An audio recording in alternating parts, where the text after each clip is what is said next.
Bangladesh football বর্তমানে আর্থিকভাবে উন্নতির দিকে যাচ্ছে। বিভিন্ন সূত্রে জানা যাচ্ছে যে ফুটবল ফেডারেশন এবং সরকারের পক্ষ থেকে ফুটবল উন্নয়নে বিভিন্ন পদক্ষেপ নেওয়া হচ্ছে, বিশেষ করে স্পন্সরশিপ এবং অবকাঠামোগত উন্নয়নের দিকে মনোযোগ দেওয়া হচ্ছে, যা এই খেলার উন্নতিতে সাহায্য করবে।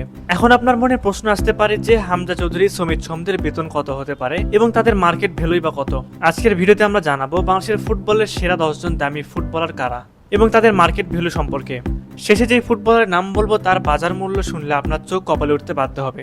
তাহলে চলুন কথা না বাড়িয়ে শুরু করা যাক। নাম্বার 10, জায়ান হাকিম। কি জায়ান হাকিম নাম শুনে অবাক হলেন?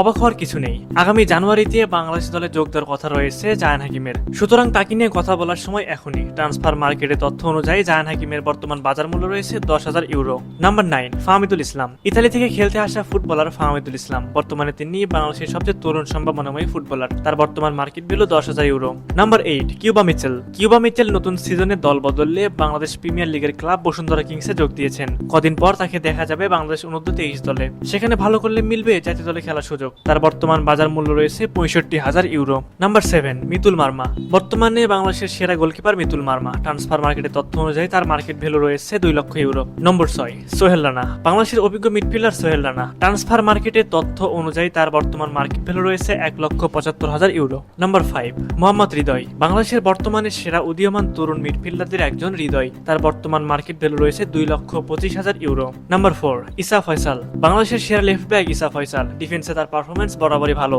ট্রান্সফার মার্কেটের তথ্য অনুযায়ী তার বর্তমান মার্কেট ভ্যালু রয়েছে 2,50,000 ইউরো। নাম্বার 3, রাকিব হাসান। রাকিব হাসান বাংলাদেশের দ্রুতগতির একজন উইঙ্গার। তার বর্তমান মার্কেট ভ্যালু রয়েছে 2,50,000 ইউরো। নাম্বার 2, সমিত সোম। মাতৃভূমি টানে কানাডা থেকে আসা ফুটবলার সমিত সোম। অন্য সবার চেয়ে তার বাজার মূল্য নিঃসন্দেহে বেশি হবে, এটাই স্বাভাবিক। তবে জানলে অবাক হবেন, ট্রান্সফার মার্কেট অনুযায়ী তার বর্তমান বাজার মূল্য রয়েছে মাত্র 2 লক্ষ ইউরো। নাম্বার 1, হামজা চৌধুরী। হামজা চৌধুরী শুধু বাংলাদেশের নয়, দক্ষিণ এশিয়ার সবচেয়ে দামি একজন ফুটবলার, এতে কোনো সন্দেহ নেই। ট্রান্সফার মার্কেটের তথ্য অনুযায়ী তার বর্তমান বাজার মূল্য রয়েছে 45 লক্ষ মিলিয়ন ইউরো, যা সবার সেরা। সুপ্রিয় দর্শক, আপনাদের কাছে কি মনে হয় ফুটবলারদের বাজার মূল্য কি আরো বাড়া উচিত? অবশ্যই সেই বিষয়ে আপনাদের মূল্যবান মতামত আমাদের কমেন্ট করে জানাবেন।